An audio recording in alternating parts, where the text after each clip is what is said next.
Welcome to the Post-Purchase Pro Podcast. This is the only podcast that dives deep into post-purchase marketing to help Amazon sellers increase sales, ranking, reviews, and profits. It's everything that happens after the initial sale that makes a difference. We call this the back end.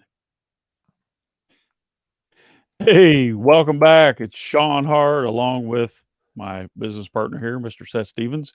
You know who he is, the man who needs no introduction. This is another episode of the Post-Purchase Podcast, where we bring new tactics, new strategies, service providers, softwares that you may or may not know about, and tools to the Amazon seller community. Seth, we have a special guest today, don't we? We do, Sean, and I love hosting this show because we always get to meet amazing entrepreneurs, amazing people that are out there really pushing the envelope in different areas and with different strategies. So like the gentleman that we are hosting today, he has got a completely different angle just because of how he sits in the marketplace. So without further ado, I'd like to bring on Mr. Matt Ferguson, who is the co-founder and partner director of Rich Insight. Matt, please, tell everybody hello, and we're really excited to have you here on the Post-Purchase Podcast today. Really excited to be here. Thanks, guys. It's a pleasure to be here. So not much else to say.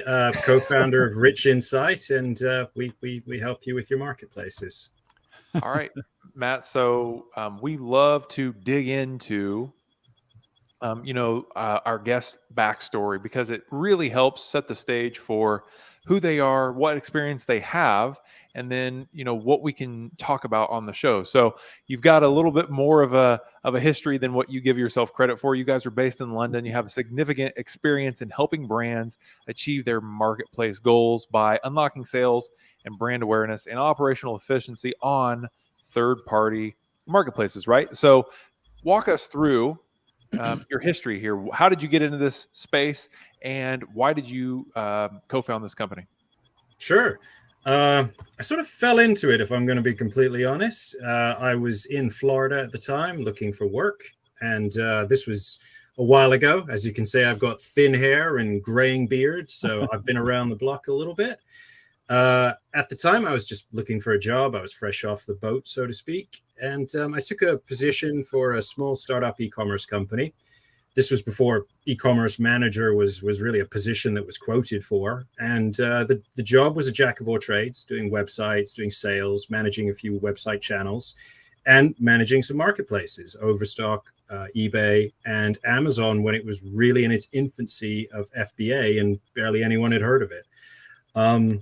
Sort of graduated from there to another larger company, also doing e-commerce activities for them, websites, marketplaces, online sales. And that went well for a couple of years. Decided to move back to Europe for a time. Took a small position in Poland, helped one of my old friends start up a car marketplace. And then decided to shop around, decided to land into the UK. And although I probably sound like I'm from here, I hadn't really lived here much prior to that. I'd moved around most of my life. So the UK was kind of a new place for me. It was a bit of a culture shock. And I took a job at Channel Advisor, which is a big US company for marketplace management. I was in their UK offices. Led the service team there for a couple of years. Dealt with a lot of marketplaces, dealt with a lot of business models, did a lot of integrations, a lot of problem solving, macro and micro problem solving. Got poached to one of their competitors in London called Volo Commerce, formerly eServe Pro. And in between that time, got a lot of attention on my LinkedIn, a lot of clients saying, hey, want to come work with us? Can you work on the side? And so slowly decided that it was time to try something for myself with me and my business partner. And so we jumped ship with a handful of clients in the bag. Overnight, turned it into a little agency. And the last 5-6 years have just been growing. Got some new partners, growing the service, and just expanding and building and refining things as we go. I love it. Well, that's an amazing introduction. I know you're probably making it sound, like Seth said, a little more simple than it really is. So I know there's a huge amount of knowledge in that big brain of yours. So we're going to try to pepper some questions in here to do a deep dive and find out what does Matt know? Matt from House Ferguson, as we like to say, and what was it called? Game of Thrones. That's where I think I got that. So if you don't mind, Matt, can you shed a little light, if you would, on your opinion of what is the toughest barrier for Amazon sellers to overcome today? Ooh, that's an interesting question. I think it definitely depends on your business model and where you are, if you're just starting out or if you're more established. Certainly what we're seeing is that there's a fall of first P and a rise of 3P. So there's a lot more seller sort of third party sort of sales going on. And I think the trouble that Amazon is facing increasingly over the years is that it's becoming harder and harder for starting points and smaller operations to find their footing. And that's just because with the rise of the requirement of Prime and FBA, and then the need for a lot of branded content, marketing, and all the design work, there's a lot of upfront costs, and then there's a lot of marketing budget needed to launch and be successful. And so a lot of companies, they don't have the luxury of spending a whole year on Amazon, losing money just to eventually break even and then start turning a profit in that first year. And Amazon's ecosphere is going to have some challenges ahead to remain innovative for brands, because it's increasingly becoming hard to get far without a budget. But there's still a lot of opportunity.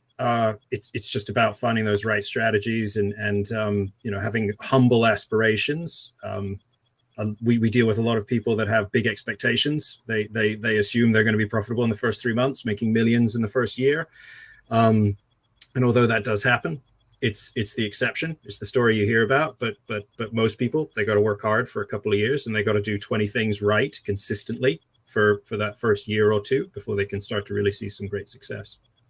So Matt, before we jumped into this, we alluded to the fact that you sit in a little bit of a different spot than most people that we talk to. You are working primarily with established brands or an established business that doesn't really understand this Amazon world. So when you are bringing somebody into the world of online marketplaces, what is it like? What's the best kept secret that you guys are implementing into their business for Amazon success that they otherwise would have completely missed? Great question. Yeah, no, thank you. Yeah, you're absolutely right that I think there's a lot of agencies and people out there that help startups, people that are just looking to build their brand starting on Amazon. We can do that. We have helped on that. Our primary focus tends to be, though, going after more established companies and helping them with their current product, which they're already selling in brick and mortar stores, already selling on other channels on their own website, and aligning those products and their back-end infrastructure, operations, marketing, and whatnot to the Amazon ecosphere. Funnily enough, this is going to sound simplistic, but one of the biggest challenges that comes from some of these more established brands is this logistics side. Because Amazon requires FBA increasingly, and because the FBA model, which now runs on the IPI, small replenishments and a lot of repeat replenishments versus big bulky orders, a lot of these brands and these companies, they're just very unaccustomed to that type of model. They're used to wholesale, they're used to shipping sort of larger amounts, and the need to have good forecasting, good stock levels, and a good chain from manufacturing all the way to shipping to the Amazon warehouse can prove quite tricky for some brands and some companies. And I think, as we all know, once your product runs out of stock, you lose traction. You lose traction on your PPC, you lose traction on the listing, and it takes time to regain that traction. So one of the easiest wins is just keep your best sellers in stock. And funnily enough, a lot of companies have trouble with that. So we make sure that they're educated on these principles. And companies have a learning curve when it comes to adopting Amazon. They have to have a very slick operation. They've got to have the right people, the right processes, the right tools, the right reports. And we help with all of that along the way. You need the 19 other amazing things as well: design, good marketing, good optimized listings, good search term sort of research and optimization, a good product, a good price point. But surprisingly, stock, just keeping things in stock is more tricky than you might assume for some of the bigger guys. I think you're right, and I think we've all experienced that, haven't we, Matt? like you hit the nail on the head. We often forget that one of the basic fundamentals is to keep inventory. I mean, why do all of the work ramping up a product, getting that product launched, and then stock out and lose all that momentum? It's just ridiculous, but it continues to manifest every single day in smart Amazon sellers all over the world. So I'm glad that you're bringing that front and center again. So aside of a best kept secret, Matt, where do most Amazon sellers are getting this wrong, in your opinion, outside of what you've already scratched the surface on? A lot of people come to Amazon with a preconceived idea of how it needs to flex. So what I mean by that is they come and say, this is how Amazon needs to work for me. And you need to turn that on its head a lot of the time. You say, how can I make this work on Amazon? You've got to be flexible. You've got to have a good mix of flexibility and core proposition on your brand. So you've got to know what your price is, but you've got to know when to drop your price and be flexible on price point. And I think a lot of companies we work with, they sometimes have an adjustment period where they come on to Amazon thinking, this is our strategy on how this channel is going to work for us. And we need to turn that on its head. We say, well, actually, you need to work within how Amazon's going to work with you. And that's an adjustment period that some brands at first have trouble with, but once they see the results and they get some early successes, they start to appreciate that. So there's a degree of flexibility needed because Amazon is the great equalizer. Buyers are going there. The demographics are increasingly going there first to look for products before they Google anything. They're becoming far and far less brand centric. So it's all about, I've got 20 products in front of me. Which one's the best? Which one has the best reviews? And because they know they're completely protected from A to Z claims, they can shop things, try things on for size. And if they don't like it, they know it's a no hassle return or it breaks in the next day. So brands, they need to make it more about the product and more about the audience and less about their own identity and what they want to push on Amazon. I love that, Seth. I know it's really, really good. And that's what we talk about all the time, Matt, is Amazon is this massive platform that gives you a huge opportunity, but you still have to know how to pull the right levers. And some of the things that you mentioned are so simple, but we haven't talked about that in a long time. Just the fact of keeping your products in stock gives you a huge advantage. And I've talked to sellers before where they missed out on 40% of their sales for a year simply because they didn't stay in stock. I mean, that's a big error. And then they have the cost of re-ramping that product, relaunching that product. And sometimes products never recover because Amazon loses trust, right? So you have to redo everything. So Matt, let's talk about it a little bit more specifically. Who is the perfect client for you? Who do you like to work with? We work with anyone really. We work with some very large household entities, which unfortunately I can't name drop on here due to confidentiality. But we also work with a lot of humble traders, and we've had some people come to us with 5 products, and now they have 500. At the end of the day, if they are looking for a support team, they're looking for someone to come in and be their managed service management team. That's us. And what we bring to the table is we're not a jack of all trades. We're not one where we're going to just wheel you in front of one person and that one person's going to do everything. What we're going to do is identify what you need, when you need it, and we're going to bring the right people on at the right stages. So you'll have someone very technical who understands analysis and listing optimization first. Once you're launched and up and running, that moves to a bit more of a backseat, and we just handle the ongoing new products that are coming in. But then the front and center becomes someone who's more strategic, more marketing, more savvy for that merchandising, and can cast an eye on design and help get those designs put into place or do them for you. And then the big picture of, well, now that we've got everything running and got the right pieces, constantly re-looking at that data. Where are we going? What are we A/B testing next? What are we refining? What should we try? What promotions should we line up? And so the idea is we have a nimble service that flexes to your needs with the right skill sets coming in and leaving the account as and when you need them. And I think that's a different approach to how others try and silo things by just focusing on marketing or having someone try and do everything, which with all due respect to those people out there, I'm sure they're very good. Skill sets are too diverse these days. You just can't be a jack of all trades anymore. There's lots of different skill sets required there. And that's what we do. We try and bring the right ones in at the right times for you. I think that's good. So without going into a lot of detail, Could you talk about a case study or a recent win that you've seen within your agency? Sure. I can't talk about one by name that I'd like to talk about, but we had a fairly big brand come to us last year, and they were trying things. They'd had some limited success, but really they didn't know what they didn't know, and they were having some trouble getting much out of the marketplace. And from a standing start, pretty much, we took them in year one from 1 to 1 million sales, and with just doing all the right common strategies, and making sure that they were very happy with the way things are going, and the direction of travel continues to perform very well. I guess we've got lots of case studies of just inheriting a problematic account. And I think what we do well is we look at both sides. We don't just look at the front end marketing and branding experience. We look at the back end.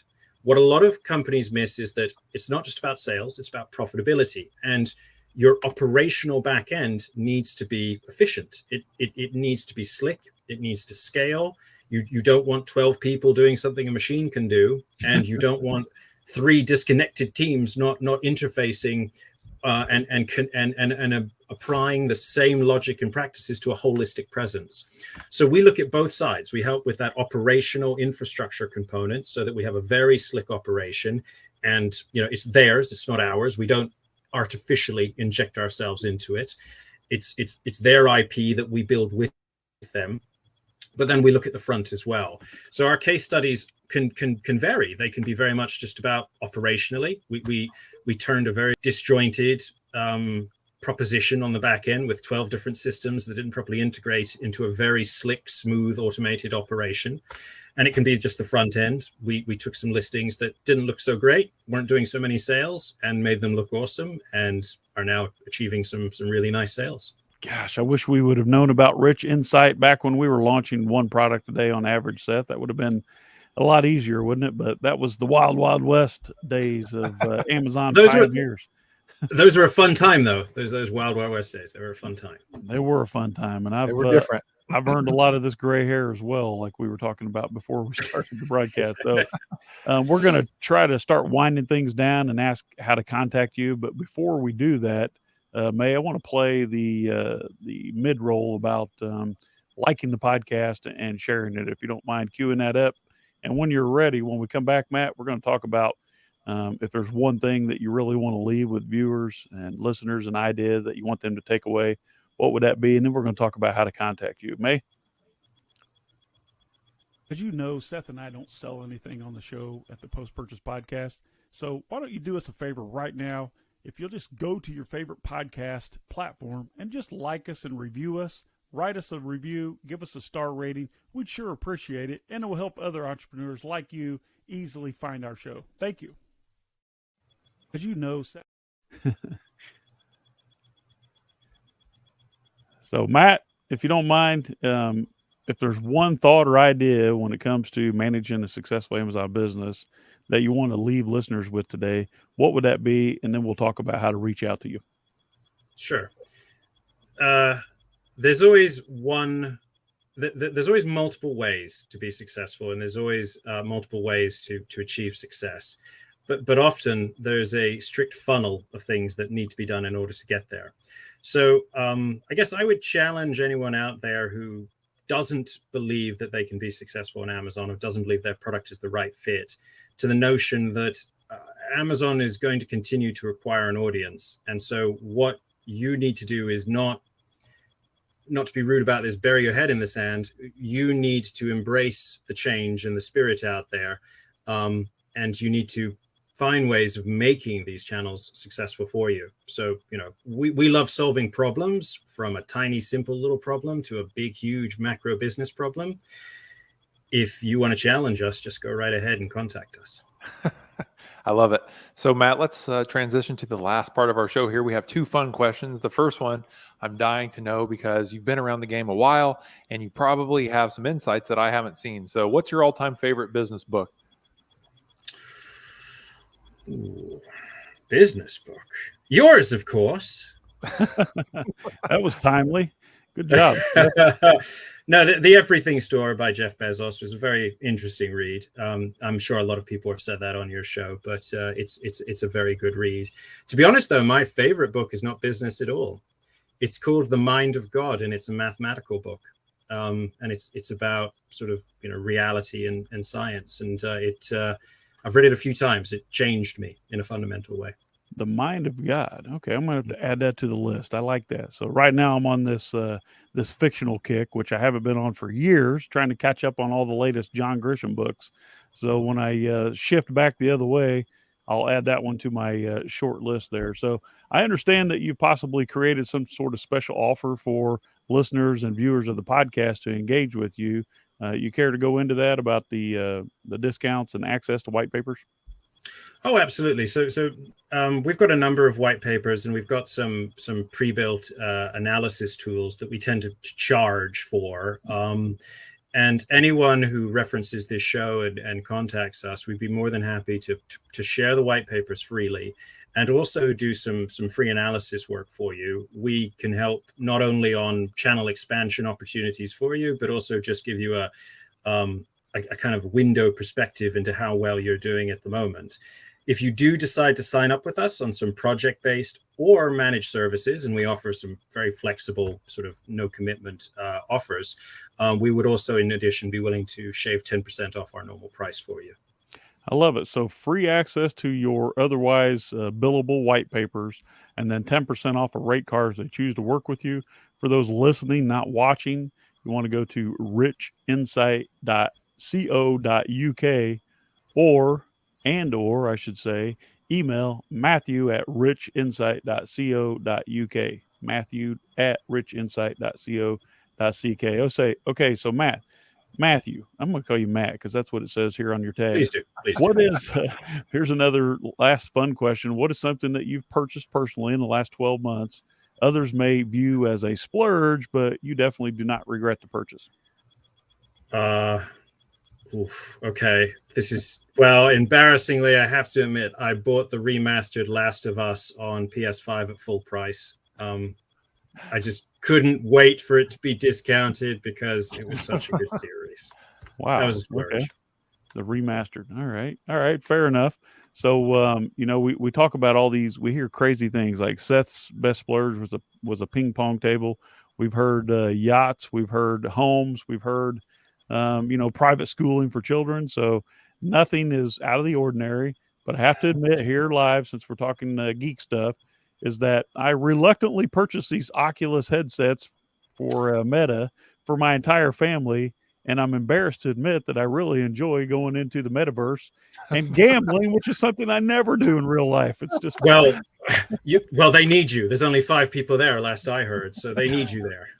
Yes. So my son and I were playing roulette, which I've literally never played in real life as a human, but in the metaverse, I was able to win like $1.2 million. That's worth basically nothing, and it was just a whole lot of fun hanging out there with my 15-year-old son in the casino. So that's my splurge so far, Seth. The first time I purchased that, Matt, I wore it for one day and I thought, boy, this could really get out of hand. So I shipped it back. My children were like, Dad, where's the Oculus? I said, I sent it back. Trust me, I've done you a favor. It was like 3 years ago. And now we all have one. And it's just a lot of fun, man, doing like boxing games and workouts and playing football. It's just crazy fun. So this has been a lot of fun. So Matt, any final words of advice? And May, that's your cue to get us ready for our post roll outro. It's been a pleasure speaking to you guys. Thank you for having me. And yeah, just anyone out there, you got a challenge, you're really not sure what to do, just email me, email us. We love the challenge. We'll be happy to help. Thank you so much, Matt. Thank you.